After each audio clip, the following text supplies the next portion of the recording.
இந்த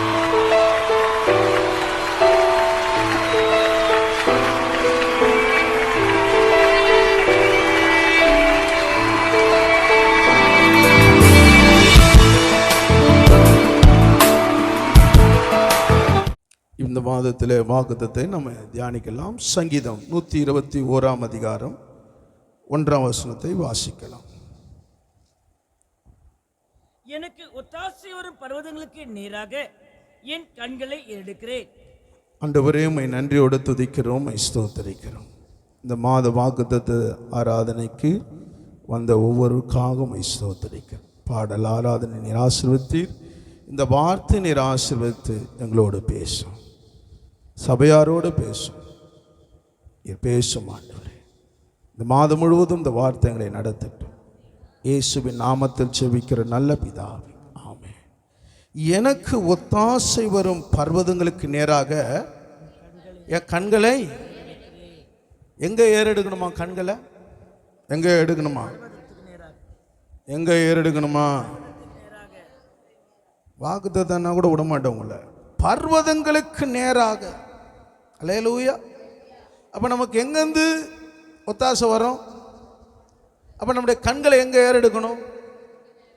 எனக்கு ஒத்தாசை வரும் பர்வதங்களுக்கு நேராக. அல்லேலூயா. அப்ப அந்த பர்வதத்தில் நீங்க 2வது வசனத்துல வானத்தையும் உண்டாக்கின கர்த்தரிடத்திலிருந்து எனக்கு ஒத்தாசை வரும். அப்ப அந்த பர்வதம் என்பது சொல்லும்போது வேதம் சொல்லுது சீயோன் பர்வதம். அல்லேலூயா. மலை குன்றுகள் சொல்லுவாங்க, அது சீயோன் பர்வதத்தை அங்கே சொல்லப்படுகிறது. அப்போ அங்க ஆண்டவர் அங்கிருந்து நமக்கு ஒத்தாசை அனுப்புறாரு. அல்லேலூயா. விசுவாசிக்கிறீங்களா? உங்க சின்ன தேவையை, உங்க வீட்டு காரியத்தை எங்கேருந்து அனுப்புறாரு? பரலோகத்தில். அல்லேலூயா. அப்போ உங்க கண்களை எங்க ஏறெடுக்கணும்? உங்க கண்களை எங்க எடுக்கணும்?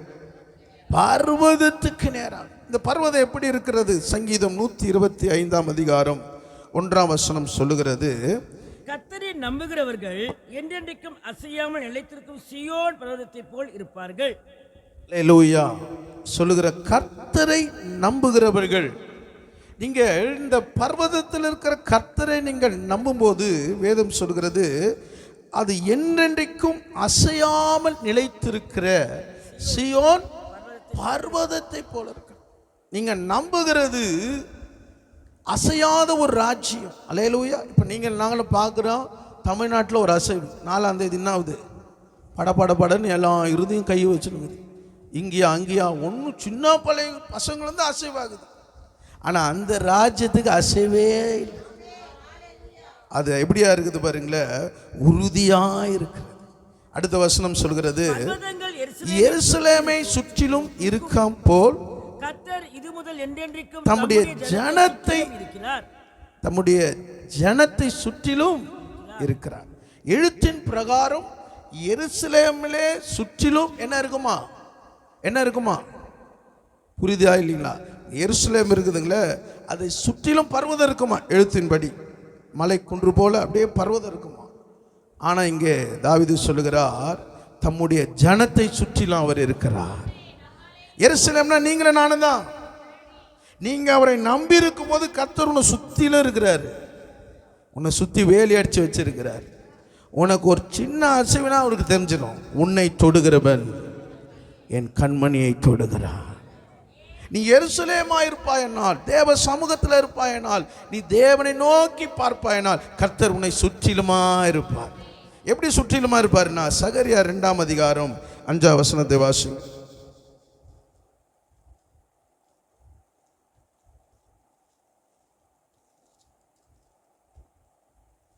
நான் அதற்கு சுற்றிலும் அக்கினி மதிலாயிருந்து அதன் நடுவில் மகிமையாக இருப்பேன் என்று கர்த்தர் சொல்லுகிறார். ஆண்டவர் தம்மை சுற்றிலும் எப்படி இருக்கிறாரா?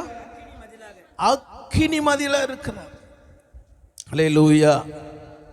எப்படி பாருங்க, இப்ப நீங்களும் நான் ஆராதிக்கிற தேவன் எப்படி இருக்கிறாரா? அக்கினியா இருக்கிறாரா? நம்ம அக்கினியா இருக்கிறோமா? நீ ஆவில அனலா இருந்தீனா சத்துருனை தொட முடியாது. அல்லேலூயா.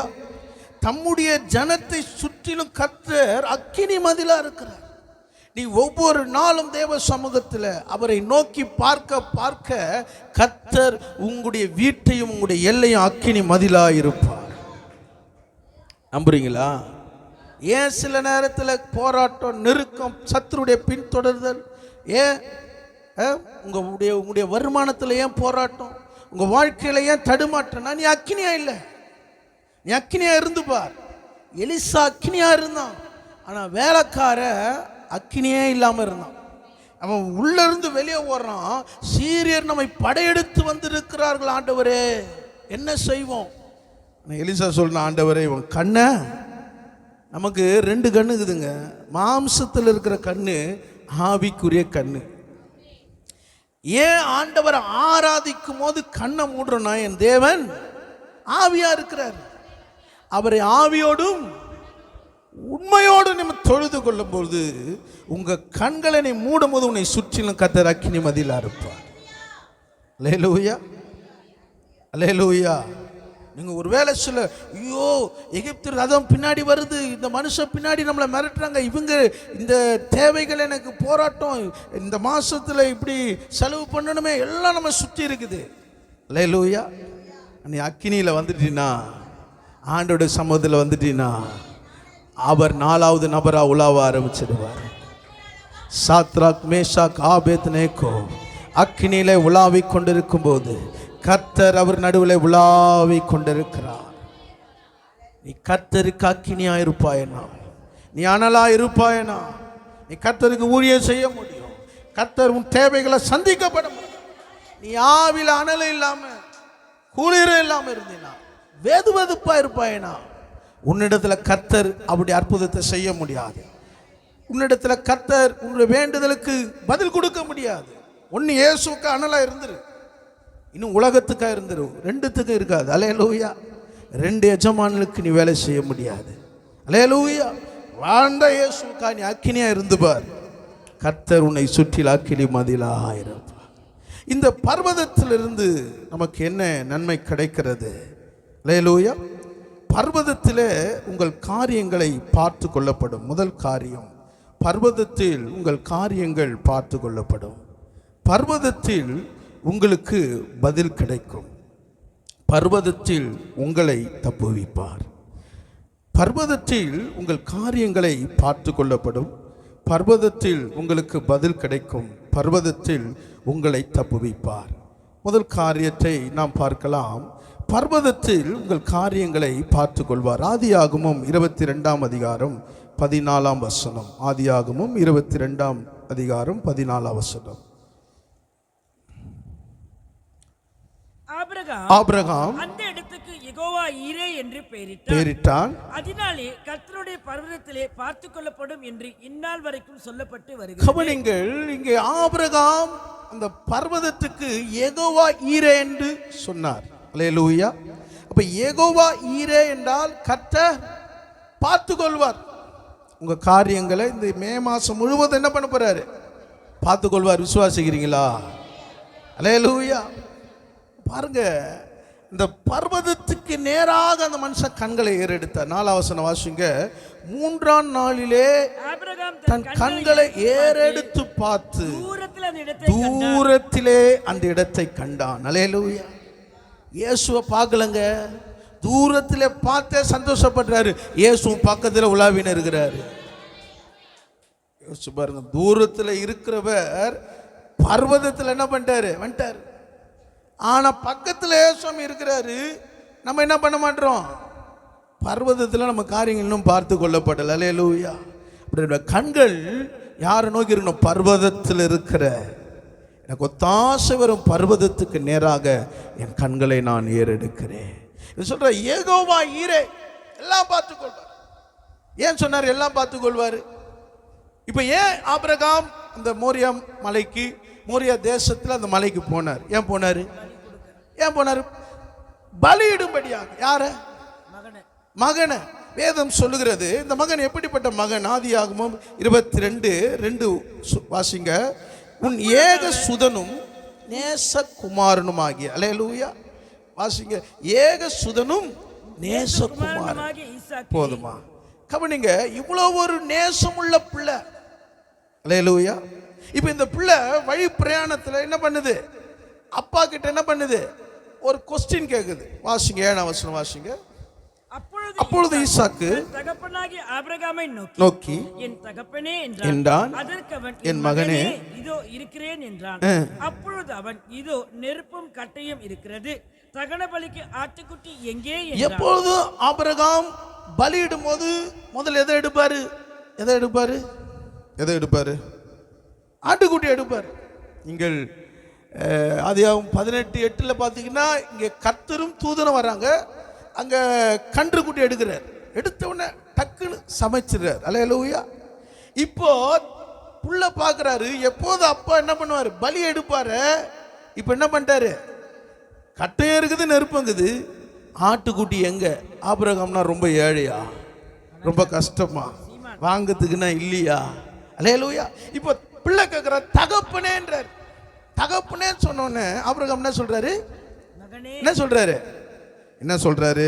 என் மகனே இதோ இருக்கிறேன். இருக்கிறப்பா, அவன் கூட தான் இருக்கிறேன். பாருங்க எப்படி பிள்ளை மேல பாசம் வச்சிருக்காரு பாருங்க. தகப்பனே சொன்ன, நான் இங்க பக்கத்துல தான் இருக்கிறேன்னு சொன்ன தான் பிள்ளைய பலி கொடுக்கும்படி அவ எவ்வளோ ஒரு பெரிய போராட்டம் பாருங்க. அல்லேலூயா.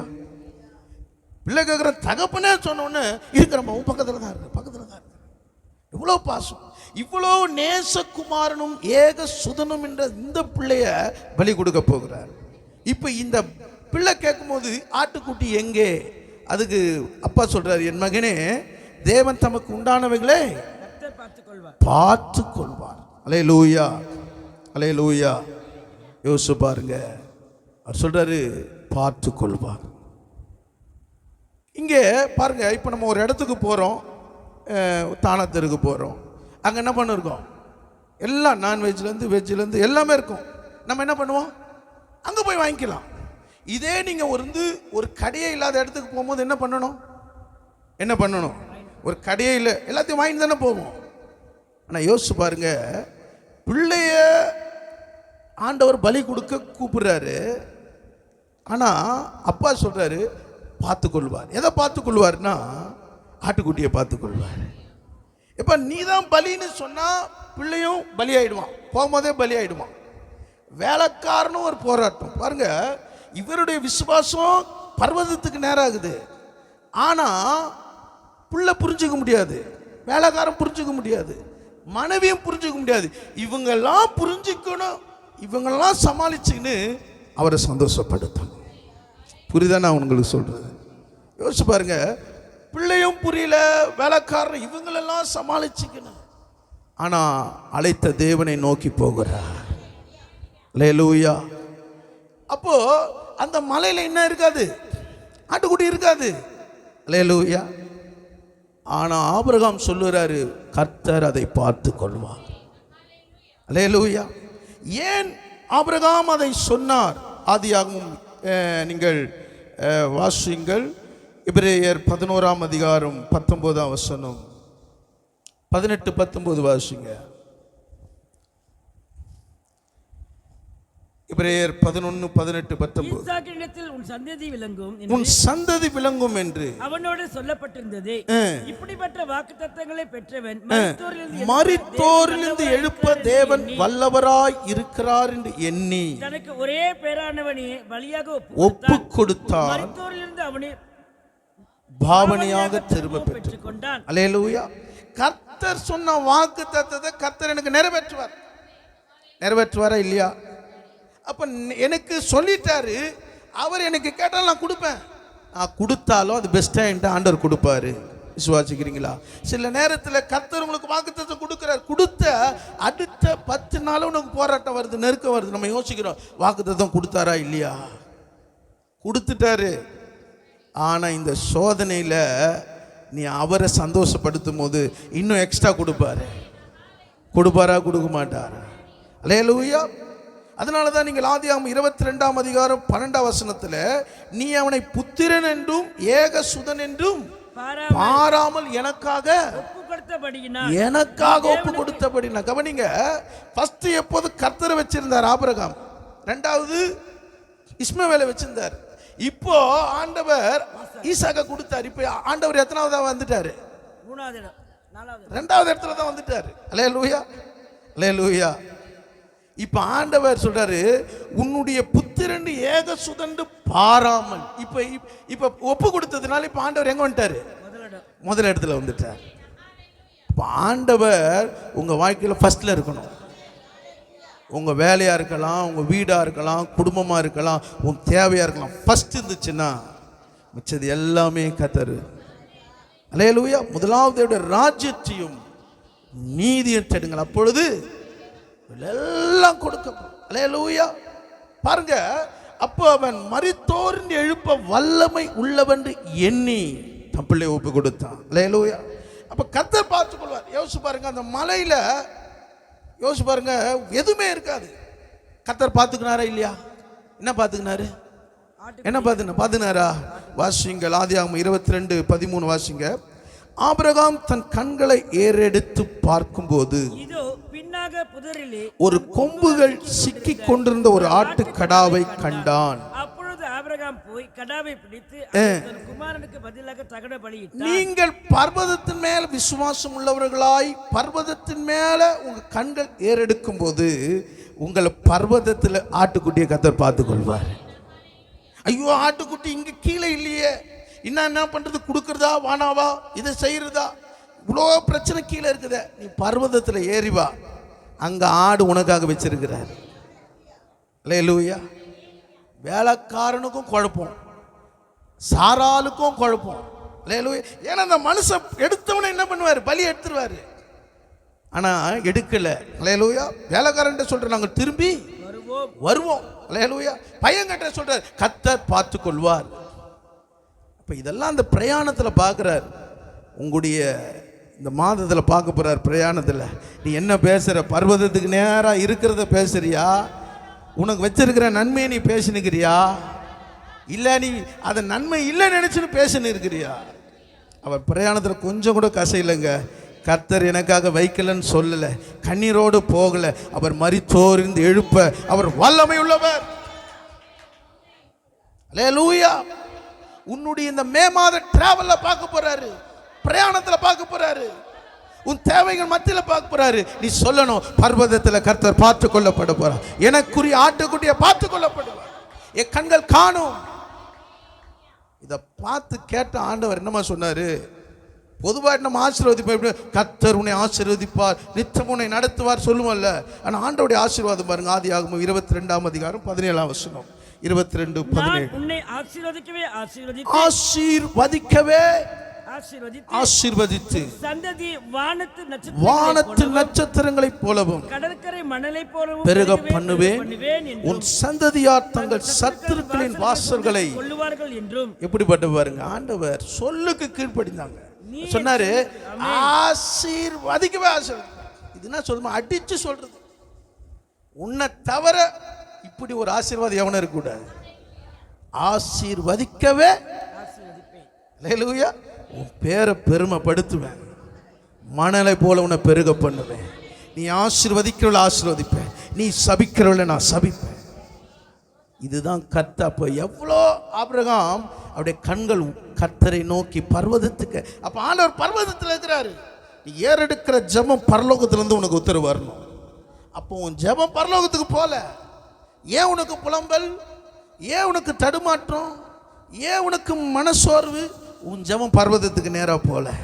உன் ஜெபம் பர்வதத்துக்கு நேராக ஏறெடுக்குமானால் கர்த்தர் அங்க திறந்த வாசலை உனக்கு வைப்பார். கர்த்தருடைய ஆசீர்வாதம் உன்மேல் வரும். அது ஒரு மனுஷனை தடை செய்ய முடியாது. விசுவாசிக்கிறீங்களா? அதனால தான் ஆபிரகாம் பார்த்து ஆசீர்வதிக்கவே ஒரு ஆசீர்வாதம். அல்லேலூயா. இந்த அதிகாரத்தில் பாருங்க, ஆசீர்வாதம். ஈசாக்குக்கு பொண்ணு எல்லாமே பிறந்துச்சு. பிறந்த பொண்ணை கூட என்ன பண்றாங்க? செய்தி வருது. ஆபிரகாம் பாருங்க. அதனால தான் ஆபிரகாம் சொல்றாரு, என் தேசத்துல இனத்துல போ, ஈசாக்கை கொண்டு போவாத, ஏன்னா அங்க பிறந்துச்சு. அல்லேலூயா. உனக்கு முன்பாக என் தூதனை கர்த்தர் அனுப்புவார். ஆண்டவர் பாருங்க, ஈசாக்குக்கு பொதுவாக எப்போ பொண்ணு பார்ப்போம்?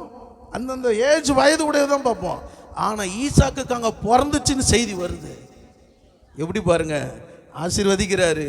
அடுத்த தலைமுறையை ஆசீர்வதிக்கும்படி ஆயத்தை படுத்துறார். இதுதான் கர்த்தர். அவர் மாறாதவர். இரண்டாவது காரியத்தை, பர்வதத்திலே உங்களுக்கு பதில் கிடைக்கும்.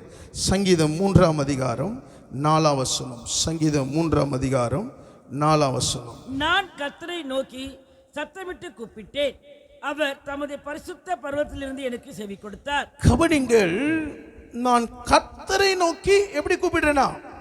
சத்தமிட்டு கூப்பிட்டேன், அவர் தமது பர்வதத்திலிருந்து உங்களுக்கு பதில் கொடுப்பார்.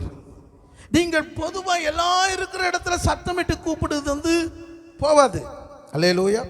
இப்போ யாக்கோபு இருக்கிறாரு, ஏசா வர்றாரு. ஏசா எப்படி வர்றாரு? நோட்டீஸ் எப்படி வர்றாரு? தடியோட வர்றாரு, 400 பேரோடு. அல்லேலூயா. இப்போ யாக்கோபு என்ன பண்றாரு?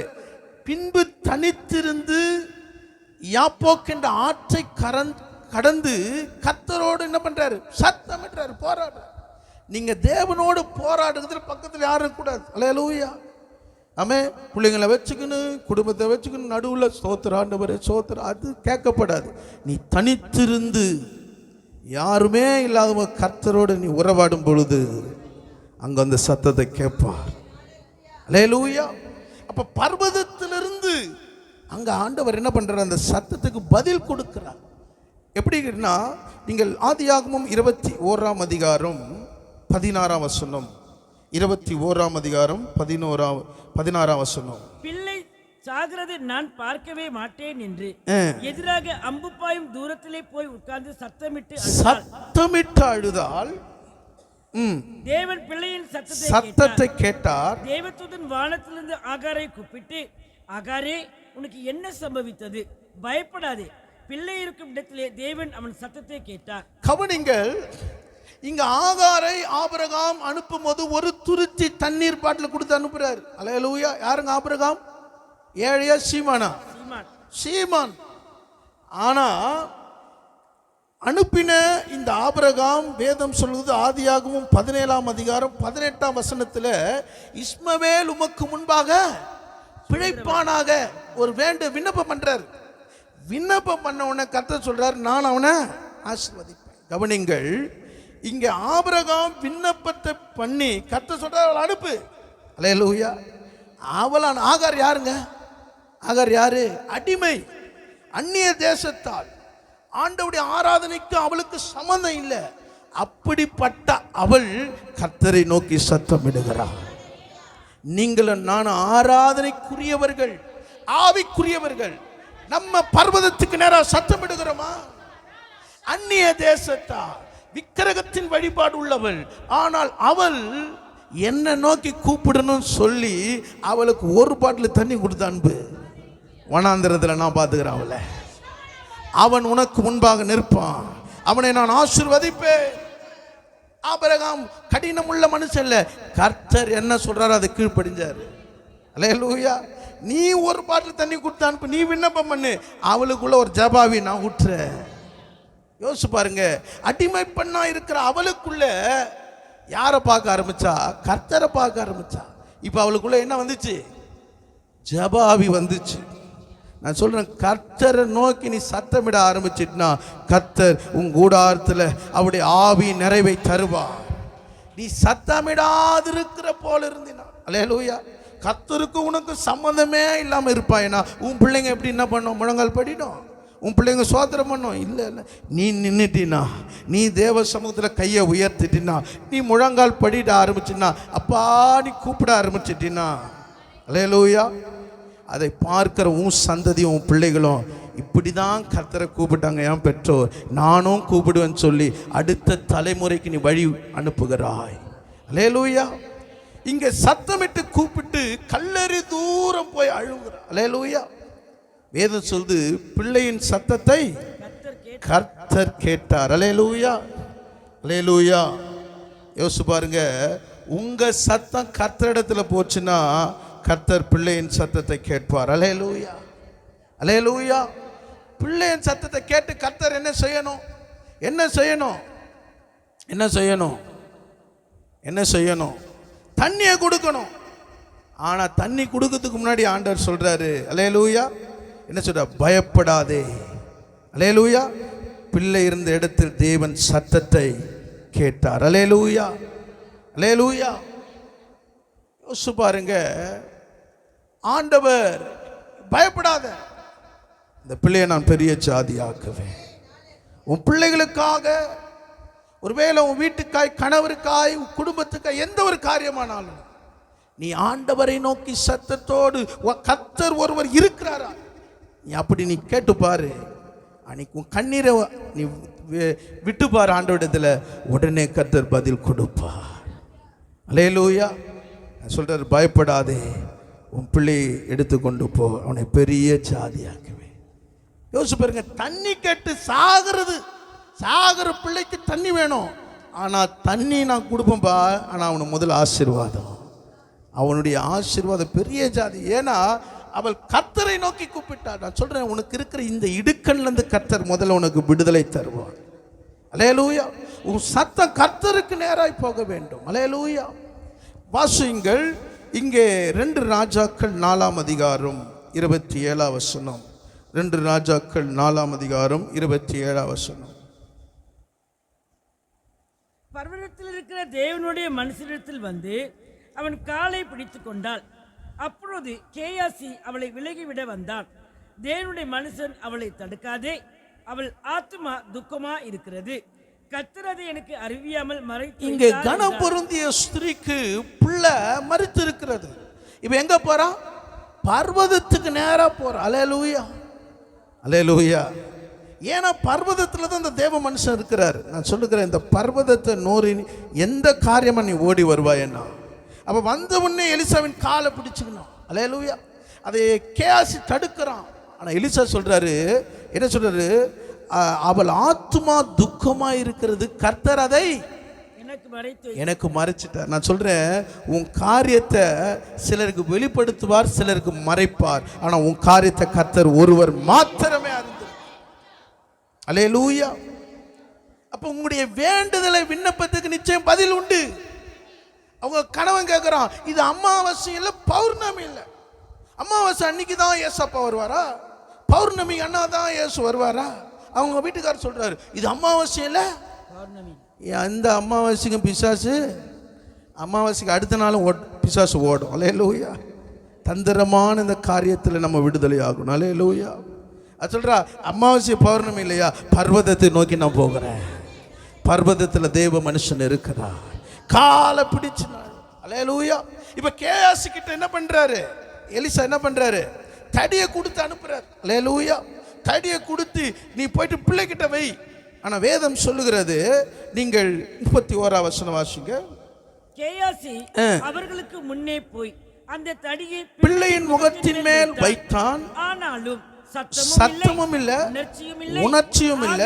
அவன் திரும்பி அவனுக்கு எதிர்கொண்டு வந்து பிள்ளை விழிக்கவில்லை என்று அவனுக்கு அறிவித்தார். கவனிங்கள், சத்தமும் இல்ல, உணர்ச்சியும் இல்ல, பிள்ளை விழிக்கவும் இல்லை. யார் வச்சது?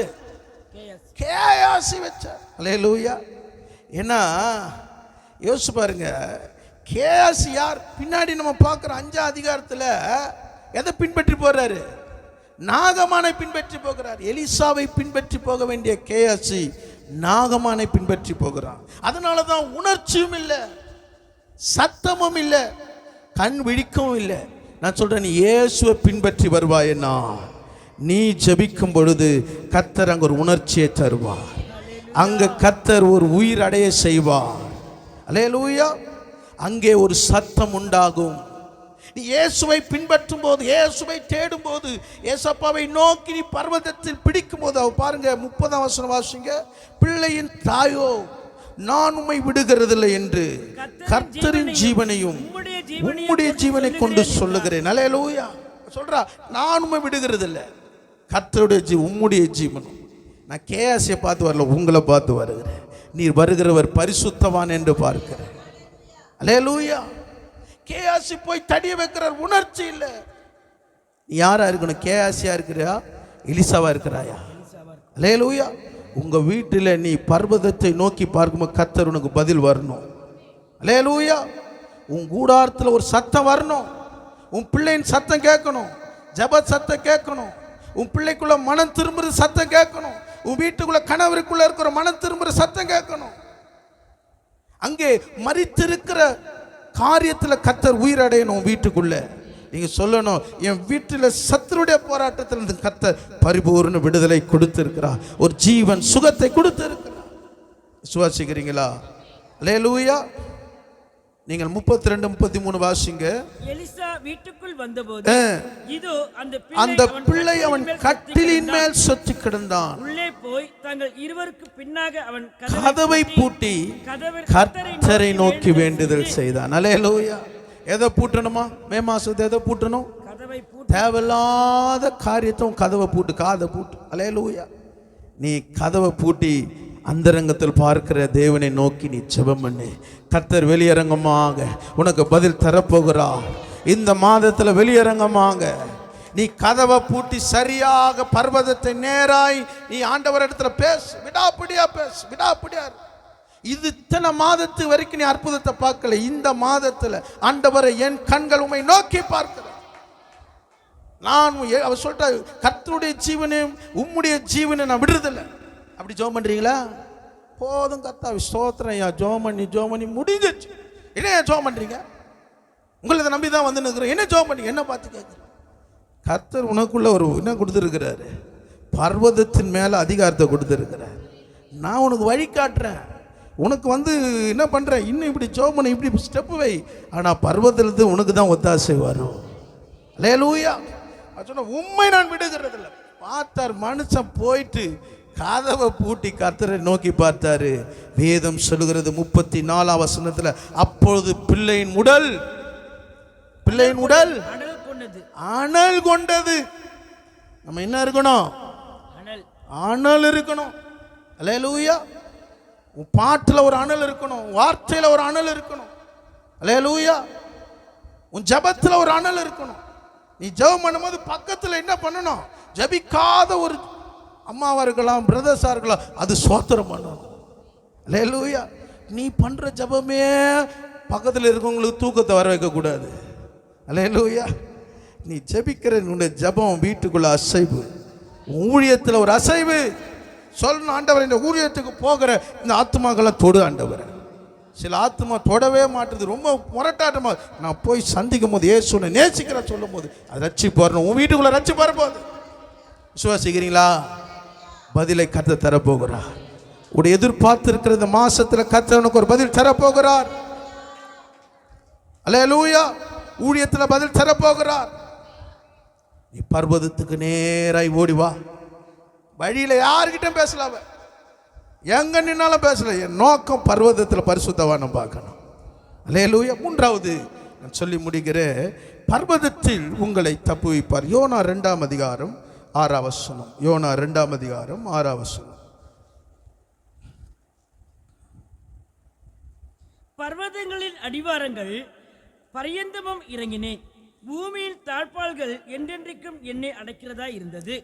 ஆனாலும் என் தேவனாகிய கர்த்தாவே, நீர் என் பிராணனை அழிவுக்கு தப்புவித்து. கவனிங்கள், பர்வதத்தின் அடிவாரம் விட்டு நான் இறங்கினேன். யார் சொல்றது? யார் சொல்றது? யாரோ சொல்றாங்க. ஐயா திடீர்னு கேட்டீங்கன்னா நான் என்னையா சொல்றது? அல்லேலூயா. நாங்கள் எதனா சொல்லி நீங்கள் எதனா ஒன்று சொல்லி நாங்கள் எதுவும் சொல்ல மாட்டேயா. அல்லேலூயா. இறங்கினாரு. வேதம் சொல்கிறது, பூமியின் தாழ்பால்கள் என்றென்றைக்கும். இந்த பூமி உனக்கு எப்போதும் பூட்டு போடும். ஆனால் கர்த்தரை நீ நோக்கி பார்த்தீங்கன்னா கர்த்தர் உனக்கு வெண்கல கதவைகளை உடைத்து இருப்பு தாழ்பால்களை முறித்து அந்தகாரத்தில் இருக்கிற பொக்கிஷங்களும் ஒளிப்படத்தில் இருக்கிற புதையல்களும் கர்த்தர் உனக்கு தருவார். நீ பூமியை பார்த்து நிற்காத, பூமியில் இருக்கிற மனுஷனை பார்க்காத. ஆமென். பர்வதத்தில் இருக்கிற கர்த்தரை பார்த்து. அல்லேலூயா. பர்வதத்தின் அடிவாரத்துக்கு போயிட்டாரோ. அல்லேலூயா. அடிவாரத்தில் போனாலும் ஆழத்தில் போனாலும் அவர் ஜலத்தில் அசைவாடி கொண்டு இருக்கிறார். அல்லேலூயா.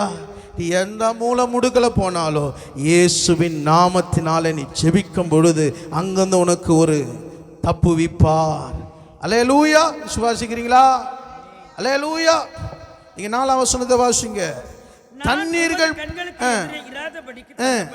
தள்ளப்பட்டேன், இன்னமும் உம்முடைய பரிசுத்த ஆலயத்தை நோக்குவேன். அல்லேலூயா. அல்லேலூயா. ஒழுங்கா எங்க இருந்தாரு? எங்க இருந்தாரு? எங்க போக சொன்னார்? நினிவே பட்டணத்துக்கு போக சொன்னார். எங்க போய் படுத்திருந்தாரு? அங்கேயே நீ ஆலயத்தை நினைச்சிருந்தீனா இவ்வளவு பிரச்சனை வந்திருக்கும் உனக்கு. தண்ணியில போட்டு கொந்தளிப்பு வந்து, அல்லேலூயா, மீன் முழுங்கி, அல்லேலூயா. ஆனா எங்க நினைக்கிறாரு? ஆழத்துல போய் பிரச்சனையில மூழ்கிட்ட போது, ஆண்டவரே உம்முடைய ஆலயத்தை நினைக்கிற ஆண்டவரே, நீ நல்லா இருக்கும் போது, நல்லா சுகமா இருக்கும் போது, சமாதானம், நீ ஆலயத்தை நினைச்சிருந்துனா இந்த ஆழத்துல போயிருப்பியா? இவ்வளோ போராட்டத்தை சமாளிச்சிருப்பியா? அதனால தான் எப்பொழுதும் கர்த்தர் எக்காலத்திலும் அவர் துதி வாயில. நமக்கு எப்போ வாயில கர்த்தரை துதிக்குது? ஆழத்துல போனவனு எல்லாம் இருளா இருக்கும் போது, அப்போதான் இயேசுவே எங்க இருக்கிறீங்க ஆண்டவரே, நீ எப்போ மறந்துட்டாலும் அவர் உங்க கூட தான் இருக்கிறார். அல்லேலூயா, அல்லேலூயா. அதனால தான் சொல்லுகிறது சங்கீதம் 50:15, ஆபத்திலே என்னை நோக்கி கூப்பிடு, நான் உன்னை, நீ என்னை மகிமைப்படுத்துவாய். எந்த நேரத்தில் என்னை கூப்பிட்டு பார், மறு உத்தரவு கர்த்தர் கொடுப்பார். அதனால தான் எந்த நேரத்தில் ஆலயத்துக்கு வந்துரு, கர்த்தரை தேடு. ஏன்னா மறு உத்தரவு அவர் ஒண்டி தான் கொடுக்க முடியும். எந்த மனுஷனோ உனக்கு மறு உத்தரவு கொடுக்கவே முடியாது. அது எந்த டவரே வராத அறையில் கூட கர்த்தர் உனக்கு மறு உத்தரவு கொடுப்பார். விசுவாசிக்கிறீங்களா? அல்லேலூயா. ஆண்டவர் உன்னை எப்போது அவர் கண்கள் உன்னை நோக்கி பார்த்து கொண்டு இருக்கிறது. அல்லேலூயா. இங்க யோனா சொல்லுகிறார், ஆண்டவரே பூமியின் தாழ்பால்கள் எனக்கு மூடப்பட்டது, ஆனால் நீரோ கர்த்தாவே என் பிராணனை அழிவுக்கு தப்புவிக்கிறீர். உன்னுடைய ஆத்மா கர்த்தருடைய கருத்தில் இருக்குது. ஒரு நாளும் சத்துருனை தொட முடியாது. அல்லேலூயா. வாசியுங்கள் அப்போஸ்தலர் 27:20 வாசிங்க. அப்போஸ்தலர் 27:20. அநேக நாளாய் சூரியனாவது நட்சத்திரங்களையாவது காணப்படாமல் மிகுந்த பெருக்காற்றையும் மழையையும் அடித்துக் கொண்டிருந்தபடியினால் இனி தப்பி பிழைப்போம் என்றும் நம்பிக்கை முழுமையும் அற்று போயிற்று. அல்லேலூயா. தப்பி பிழைப்போம் என்கிற நம்பிக்கை முழுமையும் அற்று போயிற்று. எங்க நமக்கு இந்த உலகத்துல எதுங்க நமக்கு வெளிச்சம்? சூரியன், அப்புறம் சந்திரன். இதுவே நம்மளை கைவிட்ட பிறகு நமக்கு நம்பிக்கை எங்க இருக்குது? ஆனா பவுல் சொல்லுகிறார், என்ன சொல்றாரு? நாங்கள் தப்பி பிழைப்போம் என்கிற நம்பிக்கை எங்களுக்கு முழுமையாய் அற்று போயிற்றது. அடுத்த வசனம், அநேக நாள் அவர்கள் போஜனம் பண்ணாமல் இருந்த போது பவுல் அவர்கள் நடுவே நின்று இந்த வருத்தமும் சேதம் வராதபடிக்கு சொல்லை கேட்டு கிரேத்தா தீவை விட்டு புறப்படாமல் இருக்க வேண்டியதா இருந்தது. உங்களுக்கு சொல்லுகிறேன், அல்லேலூயா. இப்படிப்பட்ட பிரயாணத்தில் ஆபத்துல யோசிச்சு பாருங்க, சூரியன சந்திரன்ல அவரே உனக்கு நித்திய வெளிச்சமா இருப்பார். உன் துக்க நாட்கள் முடிந்து போகும் என்று கர்த்தர் சொல்லுகிறார். அல்லேலூயா. சூரியனும் சந்திரனும் ஒரு மனுஷன் உலகத்துக்கு முக்கியமானது அது. ஆனா அவைகளும் வெளிச்சம் இல்லாமல் போனாலும் கர்த்தர் உங்களுக்கு நித்திய வெளிச்சமா இருப்பார். 22 வசனம் சொல்லுகிறது, திடமனதாயிருங்கள், இப்பொழுது உங்களுக்கு தைரியம் சொல்லுகிறேன், கப்பர் சேதமே அல்லாமல் ஒருவனுக்கும் பிராண சேதமும். நான் சொல்றேன், சில சேதம், கப்பர் சேதம்னா உனக்குரிய சில சேதம் வந்துச்சா, ஆனா உன் பிராணனை தொட முடியாது. ஆமென். கர்த்தர் உன்னுடைய பிராணனை அவர் கையில வச்சிருக்கிறாரு. சரீரத்தை அழிக்க பயப்படாத, சரீரத்தையும் ஆத்மாவையும் அழிக்க வல்லமை உள்ளவருக்கு பயப்பட. சுவாசிக்கிறீங்களா? உனக்கு சில சேதம் ஆயிடுச்சு, சகலத்தையும் கர்த்தர் திருப்பி கொடுக்க போறாரு. அடுத்த வசனம் 24 வாசிங்க. பவுலே, பயப்படாதே, நீ ராயனுக்கு முன்பாக நிற்க வேண்டும். இதோ உன்னுடனே கூட யாத்திரை பண்ணுகிற யாவரையும் தேவன் தயவு பண்ணினார். அல்லேலூயா. யோசிச்சு பாருங்க, கர்த்தர் பவுலோடு கூட வர்றார் பிரயாணத்தில். அல்லேலூயா. கேப்டனை நம்பி இருக்கிறார்கள். அவன் சொல்றான் பிராண சேதம் வர சொல்றான். ஆனா பவுல் சொல்றாரு, கப்பல் சேதமே அல்லாமல் பிராண சேதம் வராது, ஏன்னா பிராணனை அவருடைய கயிறுங்களை வைத்திருக்கிறார். அல்லேலூயா. ஆயினும் நாங்கள் ஒரு தீவிலே விழ வேண்டியதா இருக்கும். ஆண்டவர் இந்த பிரயாணத்தில், ஆமென், எவ்வளோ காற்றடிக்கலாம், எவ்வளோ சத்துரு வெள்ளம் போல் எழும்பலாம், ஆனால் கரையில கர்த்தர் உன்னை கொண்டு போய் இந்த மே மாதத்தில் உன்னை நடத்துவார். அல்லேலூயா. விசுவாசிக்கிறீங்களா? 28ஆம் அதிகாரம் 1ஆம் வசனம். 28:1. நாங்கள் தப்பி கரை சேர்ந்த பின் அந்த தீவின் பேர் மெலித்தா என்று அறிந்தோம். அல்லேலூயா. தப்பி கரை சேர்ந்த ஒரு இடம் மெலித்தா. மெலித்தா என்றால் அங்கே ஒளி, தேன். அல்லேலூயா. ஆண்டவர் அந்த இடத்திலிருந்து போராட்டம், எதிர்காற்று. அல்லேலூயா. பெரும் ஒரு நம்பிக்கையற்று போயிடுச்சு. நான் சொல்றேன், ஒரு நம்பிக்கையற்று போன ஒரு சூழ்நிலை இருக்கலாம். எதிர்காற்று வீசுதையா, எவ்வளோ நீச்சல் அடிச்சு வரலாம் நினைக்கிற, முடியலையா, குடும்பத்தில் முடியல, ஆவிக்குரிய வாழ்க்கையில ஜெபம் பண்ண முடியல.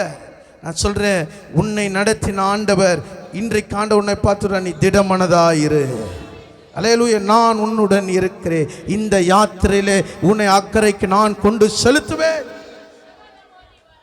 அக்கறையில வந்தா மெலித்தாலும் சத்துரு உள்ளவர். அல்லேலூயா. சத்துரு என்னதான் பின்தொடர்ந்தாலோ அவனை, சத்துருவை அக்கினியிலே சுட்டெரிக்கிற தேவன் உன்னோடு இருக்கிறார். அல்லேலூயா. எல்லாரும் 246 பேர் விறக போடுறான், சர்ப்பம் வெளியே வரல. ஆனா பவுல் விறக போடுறான், அனல் உரைத்து வெளியே வந்தது. ஏன் தெரியுமா? அவன் ஆவியில் அனல் உள்ளவனா இருக்கிறான். நீ ஜெபிக்கும் போது உன் வீட்டுக்குள்ளே இதுவரைக்கும் சர்ப்பம், சத்துருவுடைய எல்லா விதமான கிரியைகளை கர்த்தர் அழித்து அதை வெளியே அனுப்ப போகிறார். அல்லேலூயா. யோசிச்சு பாருங்க, கப்பல்ல இருந்து எல்லாத்தையும் எடுத்து வெளியே போட்டாங்க. ஆனா கர்த்தர் அவங்களோடு இருந்தார். அவங்களோடு இருந்த கர்த்தர் என்ன செய்கிறார்? வாசியுங்கள். 28ஆம் அதிகாரம் 10ஆம் வசனம். 28. எங்களுக்கு அநேக மரியாதை செய்து கப்பல் ஏறி போகிற போது எங்களுடைய தேவைகளாவற்றையும் ஏற்றினார்கள். எங்க பாருங்க, காசு இல்ல கையில. அல்லேலூயா. எந்த விதமான ஆதரவு இல்லை. ஆனா கர்த்தர் கூட இருந்தார், மரியாதை இருந்தது. எல்லாம் 3 மாசத்துக்குரிய ஸ்டோரேஜ் எல்லாம் கர்த்தர் கொடுத்தார். நடக்குமா? கர்த்தர் நடத்துவார். அல்லேலூயா. உன்னை தப்பு வைக்கிறது மாத்திரமல்ல, ஆண்டவர் உன்னை போஷித்து நடத்துவார். உன் பாக்கெட்ல ஒண்ணுமே இல்லாம இருக்கலாம். அல்லேலூயா. ஆனா உனக்குள்ள இருக்கிற கர்த்தர் மேல இருக்கிற நம்பிக்கை, அவர் உன்னோடு இருக்கிற நிச்சயம், ஆமென், அவருக்குள்ள இருக்கிற இந்த ஜெபாவி பாருங்க. அங்க இருக்கிற அந்த இரத்த பேதி, மரித்து போகிற இருக்கிற ஒரு தீவில் இருக்கிற முதலாளி, இந்த மனுஷன் ஜெபம் பண்றார். 8ஆம் வசனத்துல கர்த்தர் அவனை குணமாக்கினார். அல்லேலூயா. நானே போராட்டமா இருக்குது, நானே பலவீனமா இருக்குது. இந்த பலவீனத்துல தான் கர்த்தர் உனக்கு பலன் தருவா. உன் பலவீனத்தில் என் பலன், என் கிருபை. எவ்வளோ பலவீனப்பட்டு போறியா, உடையிறையா, உடைக்கிற இடத்துல தான் வல்லமை உன் மேல இறங்குது. அல்லேலூயா. நான் சோதிக்கப்பட்ட பின் தான் பொன்னாய் விளங்குவே. ஏன் உன்னை ஒரு சிறுமை வருது, ஏன் நெருக்கம் வருது, ஊழியத்தில், குடும்பத்தில், வேலையில், சமுதாயத்தில், கர்த்தர் அங்கே உன்னை வல்லமையில் நிரப்புறாரு. ஏன் உனக்கு ஒண்டி அப்படி நடக்குதுன்னா, கர்த்தர் இன்னும் கிருபையில் உன்னை பெருக செய்கிறார். அல்லேலூயா. ஒன்றுமில்லை, நம்பிக்கையற்று போன பிரயாணத்தில், உயிர் போகிற, சேதம் வரப்போகிற ஒரு சூழ்நிலையில் கர்த்தர் தப்புவித்து சகல தேவைகளை சந்தித்தார். அல்லேலூயா. சந்தித்தது மாத்திர அங்கே கனப்படுத்துகிறார். அல்லேலூயா. இவர்கள் தேவனுடைய பிள்ளைகள், தேவனுடைய ஊழியக்காரர். நான் சொல்றேன், உன்னை அனாசுமாய் அற்பமாய் எண்ணினும் ஜனங்களுக்கு முன்பாக நீ தேவனை நோக்கி நீ ஜெபிக்கும் போது யாரெல்லாம் கனவீனமாக இருந்தார்களோ உன்னை கனப்படுத்தும்படியாய் கர்த்தர் அங்கே உனக்கு உதவி செய்வார். மொர்தெகாய் அரண்மனை முற்றத்திலே அவனை கனவீனப்படுத்தப்பட்டான். ஆனால் அதே மொர்தெகாயை ராத்திரியிலே அவனை அடைத்து அவனுக்கு ஒரு கனம் உண்டானது. ரதத்தில் உட்காரும்படி, ராஜ வஸ்திரத்தை தரிக்கும்படி கர்த்தர் உனக்கு செய்கிறத சத்துரு பார்க்க போறாங்க. விசுவாசிக்கிறீங்களா? நீங்கள் பர்வதத்துக்கு நேராய் உன் கண்களை ஏறெடுக்கும் போது, அல்லேலூயா, பர்வதத்தில் உங்கள் காரியங்களை பார்த்து கொள்ளப்படுவோம். பர்வதத்தில் உங்களுக்கு ஒரு பதில் வரப்போகிறது. பர்வதத்தில் உங்களை கர்த்தர் தப்புவித்து உங்களை கனப்படுத்த போகிறார். எல்லாம் கண்களை மூடி ஆண்டவரை நோக்கி பார்க்க. எனக்கு ஒத்தாசை வரும் பர்வதங்களுக்கு நேராக என் கண்களை நான் ஏறெடுக்கிறேன். வானத்தையும் பூமியும் உண்டாக்கின இடத்திலிருந்து, கர்த்தரிடத்திலிருந்து எனக்கு ஒத்தாசை வரும். நான் சொல்கிறேன், கர்த்தரிடத்திலிருந்து உனக்கு ஒத்தாசை வருமானா, நீ நினைத்ததுக்கு மேலான எதிர்பார்த்ததுக்கு மேலானதை கர்த்தர் உங்கள் நடுவிலே செய்வார். உங்கள் பிள்ளைகள குடும்பத்தில் செய்வார். உங்களுடைய ஊழியத்தின் பாதையிலே செய்வார். உங்களுடைய ஒத்தாசை கர்த்தரிடத்திலிருந்து வரணும். உங்கள் கண்கள் பர்வதத்துக்கு நேராக ஏறெடுக்கணும். லோத்துடைய கண்கள் பர்வதத்துக்கு நேராக ஏறெடுக்கலை. அதனால் அவனுக்கு ஒத்தாசை வரல, அவனுக்கு உபத்திரம் வந்தது. ஆனால் ஆபிரகாமோ தன் கண்களை ஒத்தாசை வரும் பர்வதத்துக்கு நேராக ஏறெடுத்தான். சத்ருவை அவன் கையில் ஒப்பு கொடுத்தார். ராஜாக்களை மேற்கொள்ளக்கூடிய வல்லமை கர்த்தர் கொடுத்தார். ஆசீர்வாதத்தை கொடுத்தார். ஆளுகையை கொடுத்தார். சந்ததியை கொடுத்தார். ஆசீர்வாதத்தை கொடுத்தார். ஒரு கண்கள் நீங்கள் ஏறெடுக்க வேண்டியது பர்வதத்துக்கு நேராக எடுக்கணும். சபையாரை ஒப்பு கொடுக்கிறேன். சபையில் வராத ஒவ்வொருவரையும் கண்கள் பர்வதத்துக்கு நேராக ஏறெடுக்கட்டும். அங்கிருந்து நமக்கு அவர்களுக்கு பதில் உண்டாகட்டும். எல்லா காரியங்களையும் நீர் பார்த்து கொள்வீராக. ஆண்டவரே, அவருடைய நீர் தப்புவிப்பீராக, நீர் ஆசீர்வதிப்பீராக. இந்த மாதத்தின் எல்லா தேவைகளும், எல்லா போக்குவரத்தும், எல்லா காரியங்களையும் ஆண்டவரே, பிள்ளைகளுடைய படிப்பு காரியமானாலும், வீட்டு காரியமானாலும், ஊழியமானாலும் கர்த்தர் எல்லாவற்றையும் பார்த்து கொள்வீராக. நீர் ஆசீர்வதி. இயேசுவின் நாமத்தில் ஜெபிக்கிறோம் நல்ல பிதாவே, ஆமென். என் ஆத்துமாவே கர்த்தரை சோத்து, என் முழுவதுமே பரிசுத்த நாமத்தை சோத்து. என் ஆத்துமாவே கர்த்தரை சோத்து. கர்த்தர் செய்த சகல உபகாரங்களை மறவாது. ஆமென். கர்த்தராகிய இயேசு கிறிஸ்துவின் கிருபையும் பிதாவாகிய தேவனுடைய அன்பும் பரிசுத்த ஆவியின் ஐக்கியமும் நம் அனைவரோடும் சகல பரிசுத்தவான்கள் கூட கர்த்தருடைய வருகை மட்டும் இருப்பதாக. ஆமென், ஆமென்.